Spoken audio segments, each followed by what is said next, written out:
I have a special guest on the podcast with me today. He is currently working in CPU validation for one of the largest semiconductor manufacturers in the world.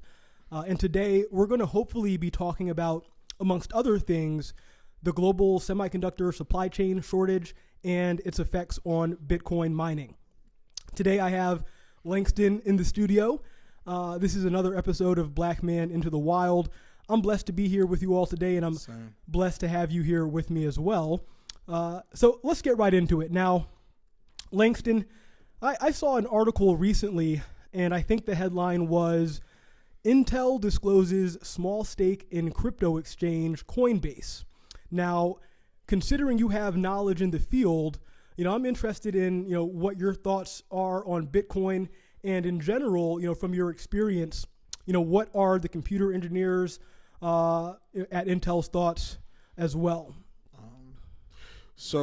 I actually work with some guys who have been educating me on the Bitcoin side. I personally haven't gotten into it yet, but I would say for something that's so new, there's a lot of promise in it.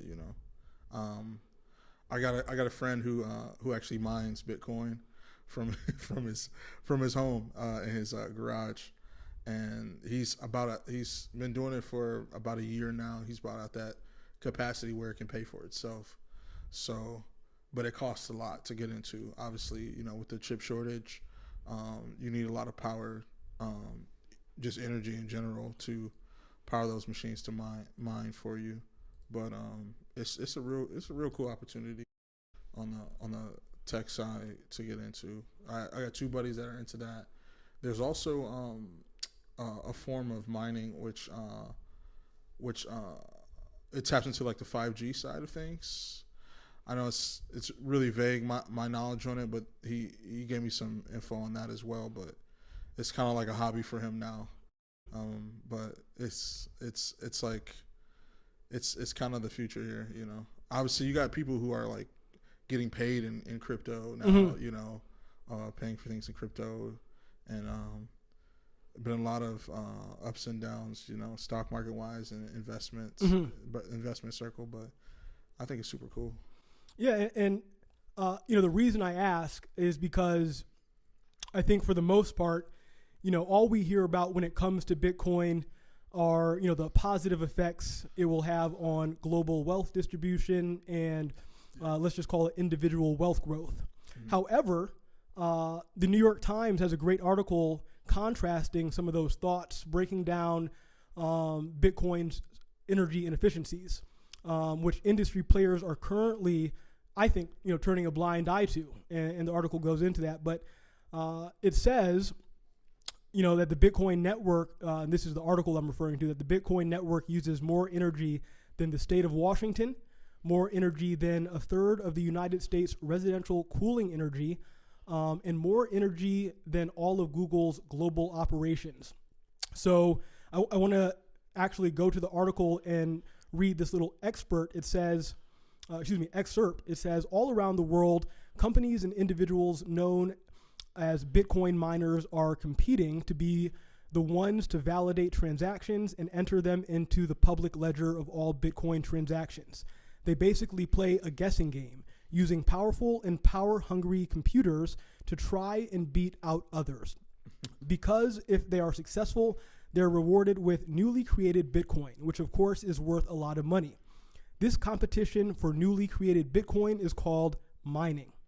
The more computer power you have, the more guesses you can make quickly. So unlike at the casino, where you have just one die to roll at human speed, you can have many computers making many guesses every second. So I'm just curious, hearing that, what you think as far as energy consumption, as Bitcoin gets harder to mine, where we are, potentially headed. It's definitely not something suggested for like the regular guy. Yeah, that's literally our focus of our conversations with my friend as well. How much energy it consumes. He's like, I don't even need to turn on the furnace sometimes because of how warm his garage gets.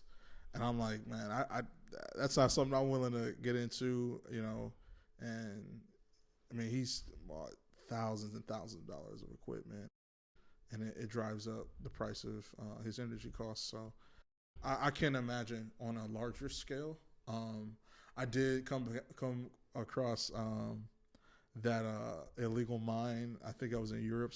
They uncovered it was a mining farm, and they were siphoning off energy from some homes nearby. I mean, like it's getting extreme. I don't know. So you would think, like, on a larger scale, how you would need some regulation involved to circumvent that. I mean, I can't imagine. It's the negative effects of it. But I've seen it, from my buddy. He tells me just jokingly, but it's a smaller scale. So, but I mean. Yeah, no, I mean, I've been doing a lot of reading myself, just trying to figure out where we're going with this. I mean, the whole crypto world, all of the different altcoins and hype meme coins that have sort of gained popularity over the past couple of years, really the past 18 months or so, with Bitcoin leading the charge. I just wonder where, again, we're going with this whole energy consumption thing.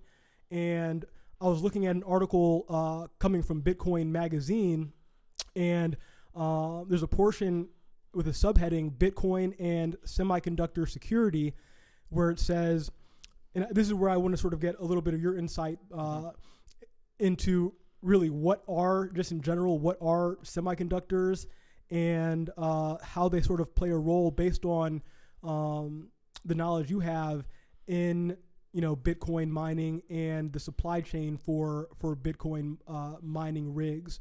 But it says semiconductors are the oil of the digital age. Every nation is going to need their own national security plan around semiconductor supply reliability in the way that they have plans around energy reliability. It is a reality that cannot be put off acknowledging any longer. So what does any of this have to do with Bitcoin? ASICs. Mining hardware is useless if you don't have the energy to power it, but energy to power miners is also useless if you don't have miners themselves.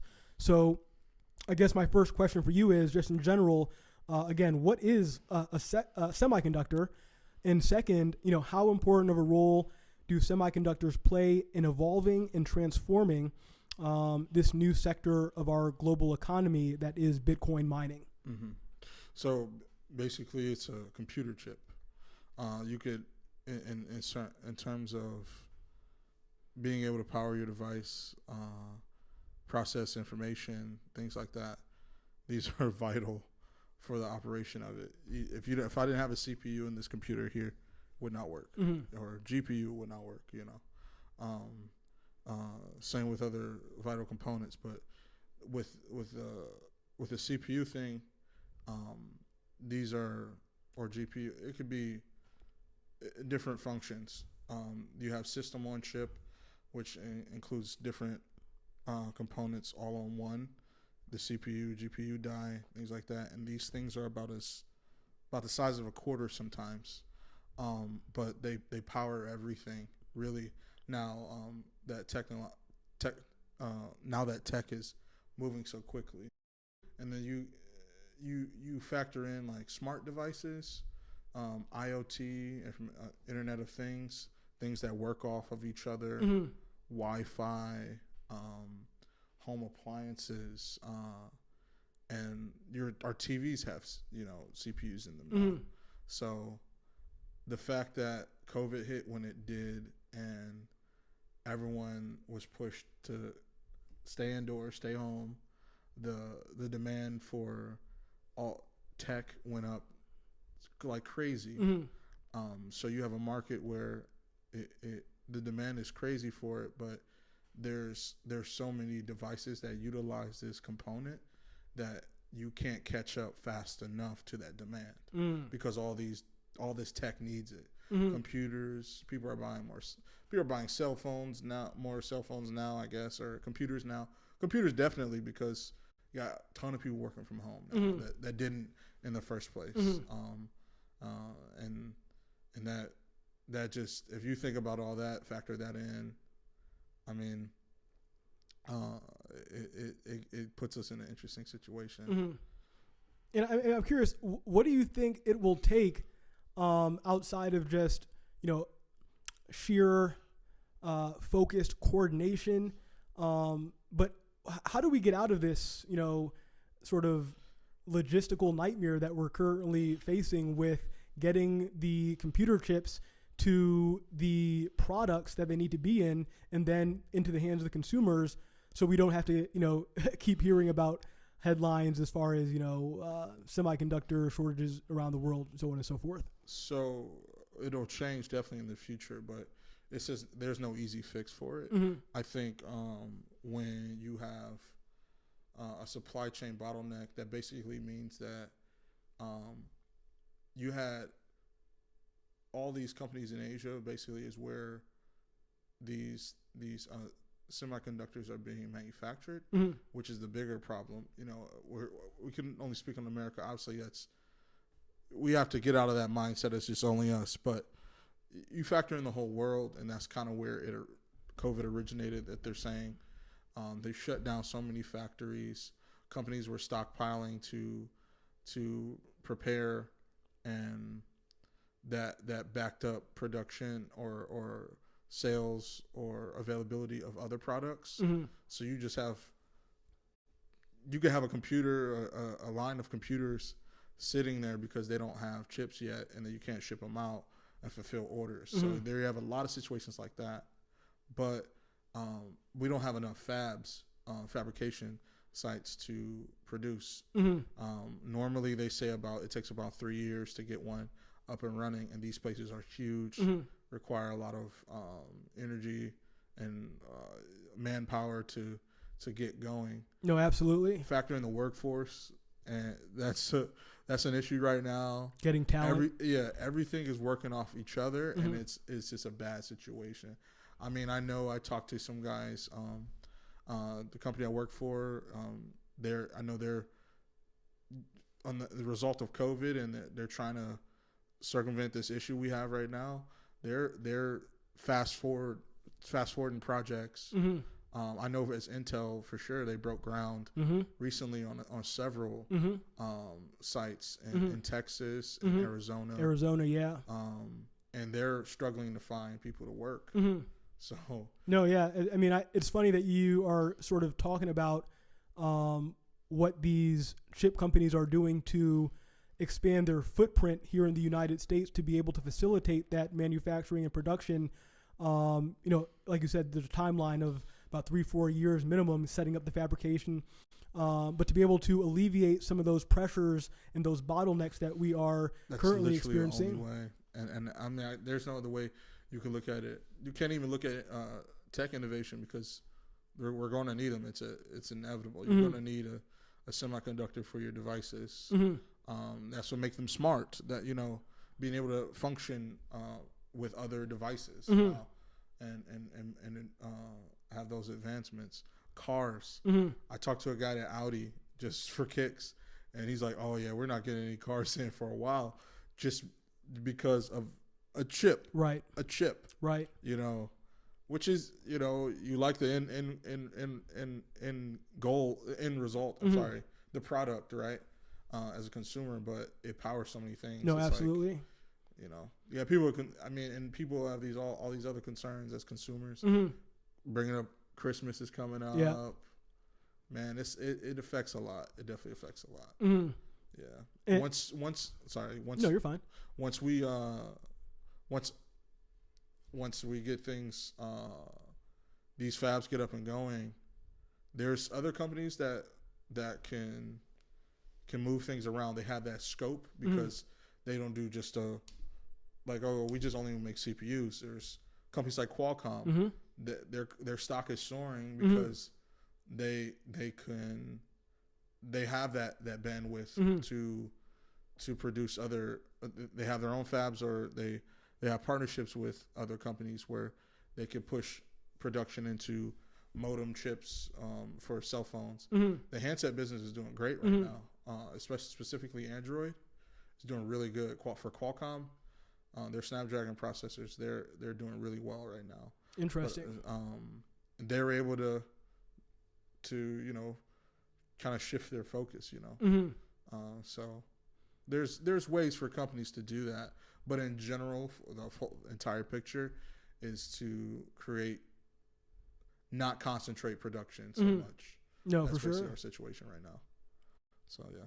Well, you were speaking to a couple of minutes ago, Intel's expansion, and I have here a name of a company that I want to get your opinion on. Yeah. And I started this podcast with an idea to look into and discuss really new technology companies, startups, and in general, just the advancements in tech that I believe will permeate our culture and society for, let's say, the next 50 years or so.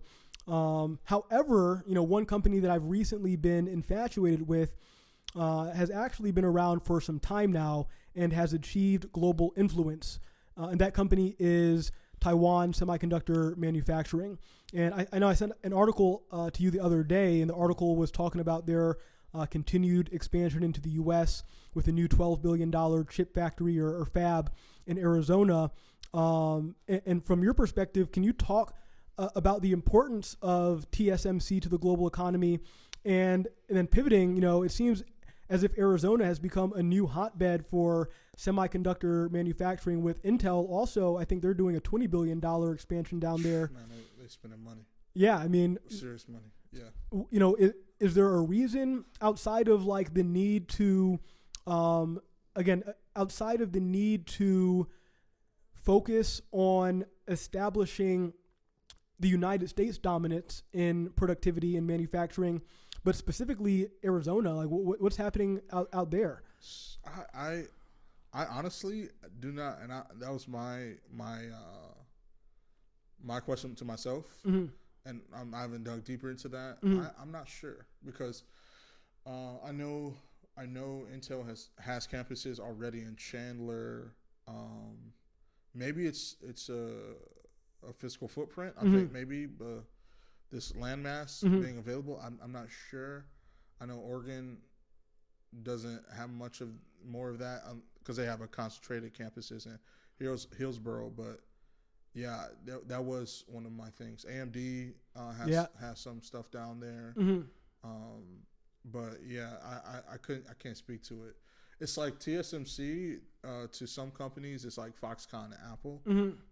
They have some really good partnerships going as far as production wise, but I can't speak to it, man. I just know they got a lot of things going. I mean, I really feel like I may be wrong, but I know Intel broke. I mean, they have at least one site up and going, 2 or 3 sites already down there in Arizona. Yeah. And they're currently undergoing an expansion here in Hillsboro at the Ron Lear Acres campus, right? There's always something going on there. So yeah, and they're huge. Yeah, huge, man, huge campuses. So it's like, and I mean, it's so interesting because I guess when it comes to, and I'm not an expert, but geopolitics and where Taiwan sits in their importance in the manufacturing of these chips that are shipped globally.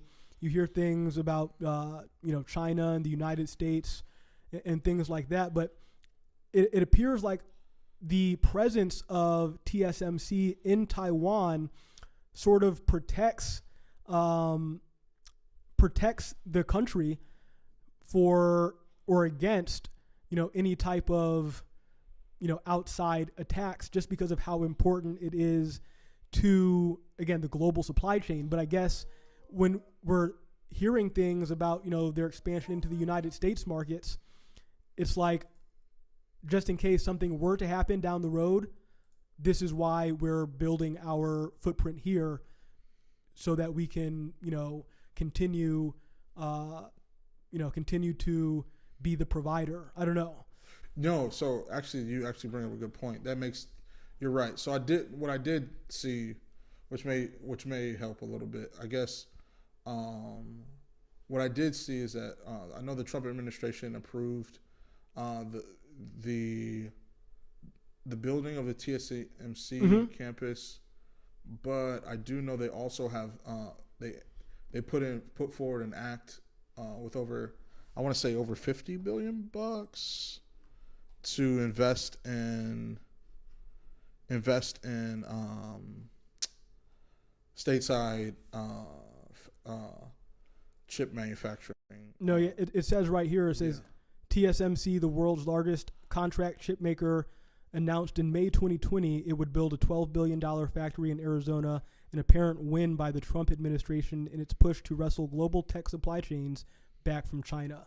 Mm-hmm. So, yeah, it looks like there was something done there in the last administration to sort of buffer or boost that manufacturing capability here in the United States. So Intel's basic response was, I mean, they focus on Arizona. I mean, I know they have things going on in Ireland, Israel, and New Mexico, Mm-hmm. as well as Oregon. Obviously, they just finished. Well, not finished. It will be finished next year. A fab in Oregon, so Hillsboro. Mm-hmm. With the next major ones, their plan is to plant them in the U.S. and Europe, and that's kind of what they're in talks about. There's, I believe, like bids for it in Europe, so that'll be really interesting to see how that pans out. Mm-hmm. But there definitely needs to be more bandwidth. I mean, they hear it loud and clear, right? Mm-hmm. So, and I actually they're have throwing big money at it, throwing big money at I mean, trying to expand. You mean? Yes. Yeah. For sure.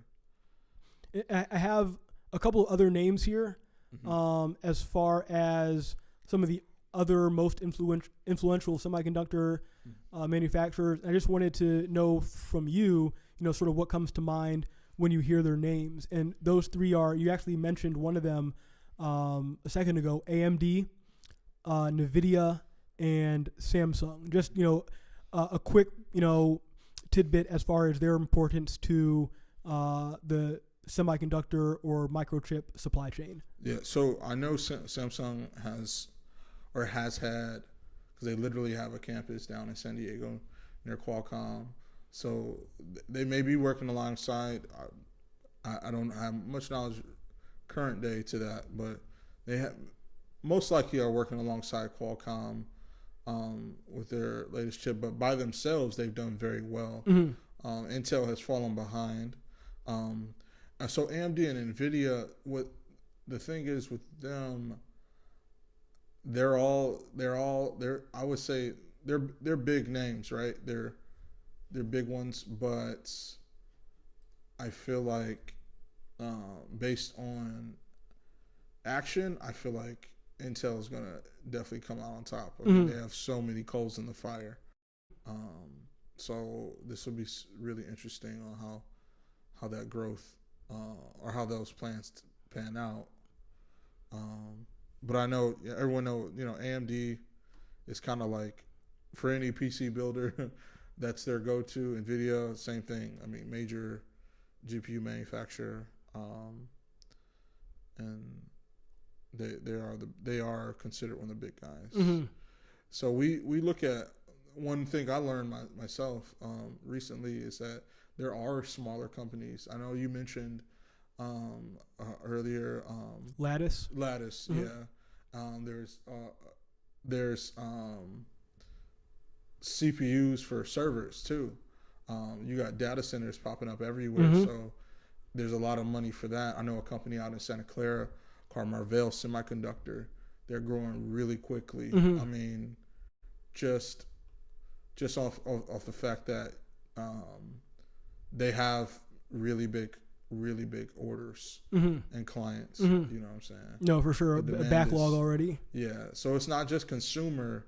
This affects, cloud Corporations. stuff. Yeah, absolutely. Corporation and cloud stuff is now, Mm-hmm. and the future. So it's just to see the full scope is kind of wild. Mm-hmm. Kind of wild. So now I want to switch gears here quickly. Yeah.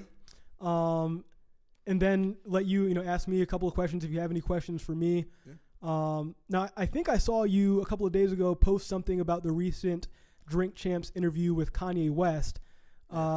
So I just wanted to ask you, because I've seen it as well, and Kanye West is probably my favorite creative entrepreneur. Just wanted to get your thoughts on the interview. If you saw a portion of it. Yeah, I saw a portion of it. I can't speak to anything said or anything, but yeah, I don't call myself a fan. I'm definitely a supporter. I feel like I rock with him on a lot of things. No, absolutely, and I think it was just interesting, and this is sort of where I drew the connection into wanting to ask you the question, is because in the interview he's talking about his network, and a lot of the people in his network are in the realm of tech, and it seems like he is these days all about exposing people to tech, art, and just in general engineering ways to have positive impacts on society.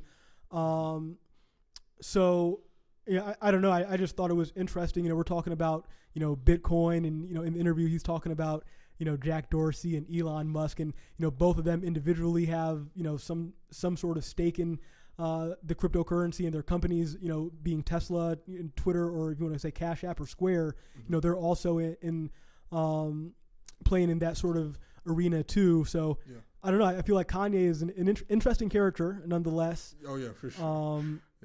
And actually, the one other question I had here for you is, I did a podcast recently about Facebook's metaverse, and when it comes to the metaverse, is that a frontier that you're looking forward to exploring, or what's your interest level there?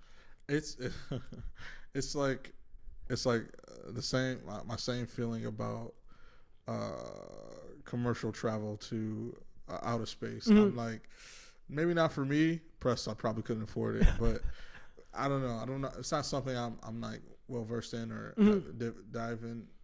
I haven't dived into that yet, but it doesn't interest me much. I see them trying to be ahead of the curve. I like that. I like that, but Facebook as a company, I hear some things. Just, right. It's interesting though. I will say that. No, yeah. I mean, after reading some articles and doing the podcast, and then hearing some other ideas or other theories as to where the metaverse will eventually take us, my thoughts on it are evolving. And I've done some virtual reality experiences here and there. Definitely nothing like super fully immersive, but just with where I see things going, I am intrigued in wanting to, dive in. I feel like it's almost inevitable that at some point in time, in order to operate and keep up with technology, you will have to spend some time in the metaverse, whether it's for work or whether it's for leisure. So for me, it's not something I am like right now super, looking forward to indulging in. But that being said, in the back of my mind, because I feel like it's inevitable, I feel like probably sooner rather than later, I should start to acclimate myself to, what that environment will be like. You know what I mean? Exactly. So it makes sense because I know they have an Oculus they've been working on. That stuff is ahead of us a bit. It's gonna take a while. I don't know.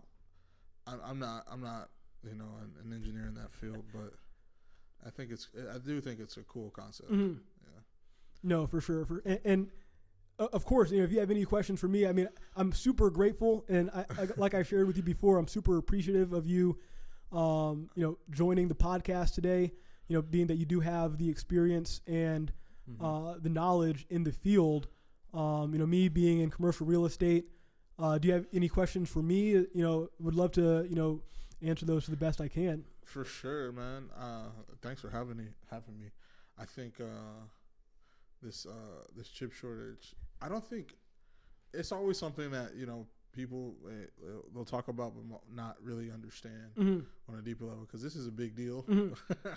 So I like the choice for our first talk. Man. Absolutely, yeah.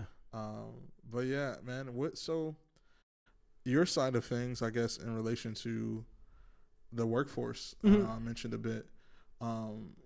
Where do you see real estate commercially going in terms of like hybrid work, or like, do you see from your point of view a trend in companies like making quick decisions on what they see as now a reality, like people wanting to work from home or have the option or flexibility to work from home?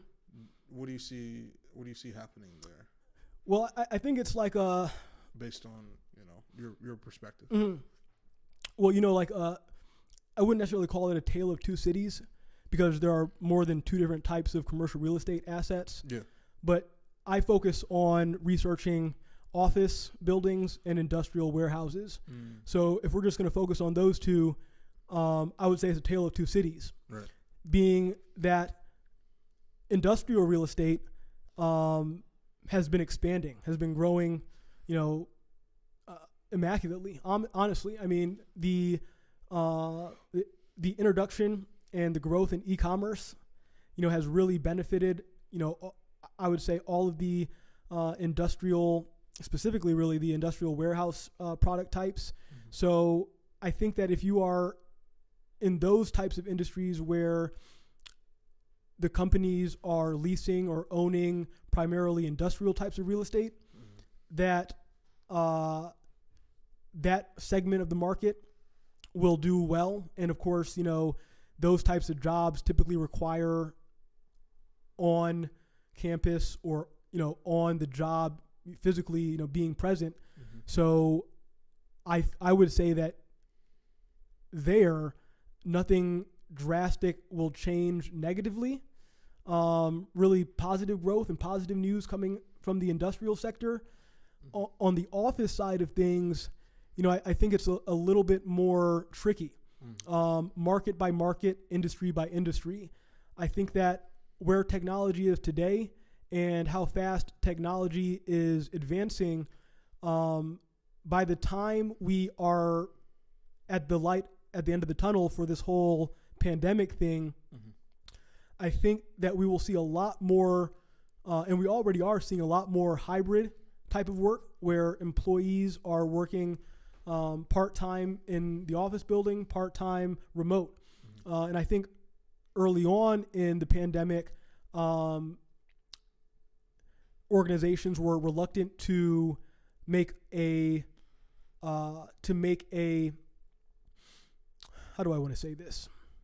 I think early on in the pandemic, companies were reluctant to make a set in stone statement that either we would be coming fully back into the office or we would be fully working from home, because people really didn't know.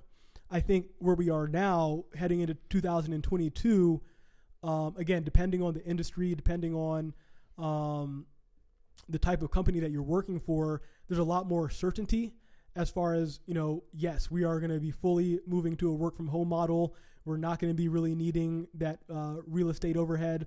And then there are others where, it's like, okay, we're still moving a little bit slow to try and figure out what exactly our plans and our decisions on the business side of things are going to be.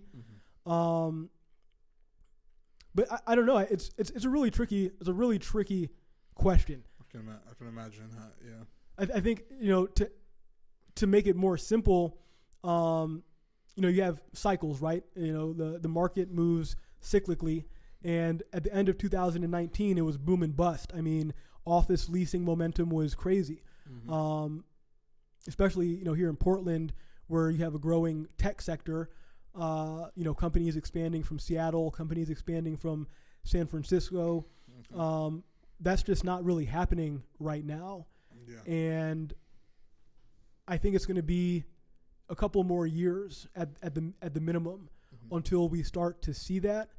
Because it's like, my thing is like, it's like you can't not ever come back to the office. I don't think that's like a thing. I think you can though, Langston. And I think certain job functions, certain industries, especially coming out of where we are, where they're going to have to really look at their financials, right? And see what is a necessary expense and what is not a necessary expense. Yeah. And if over the past couple of years, productivity has either stayed the same or has improved, I think that you're going to see a lot of companies really thinking harder about what their 7 to 10 year commercial real estate plans are going to be. You know? Man, it's well put. I like to wait and see. I like to wait and see. What happens. Man, yeah, that's you have a cool perspective on this. Well, like I said, I'm just glad that you were able to join the podcast this evening, and I hope eventually, we get you back in the studio. Yeah, some more stuff. Absolutely. I mean, this is, like I told you before we started recording, my first time having a guest, in the studio. So I'm hoping things will, come out great in the editing. Yeah. And, again, very grateful for you to be here joining the Black Man Into the Wild podcast tonight. Yes. So thank you. My pleasure. Thanks for listening, everybody. This has been another episode of Black Man Into the Wild. Have a great night.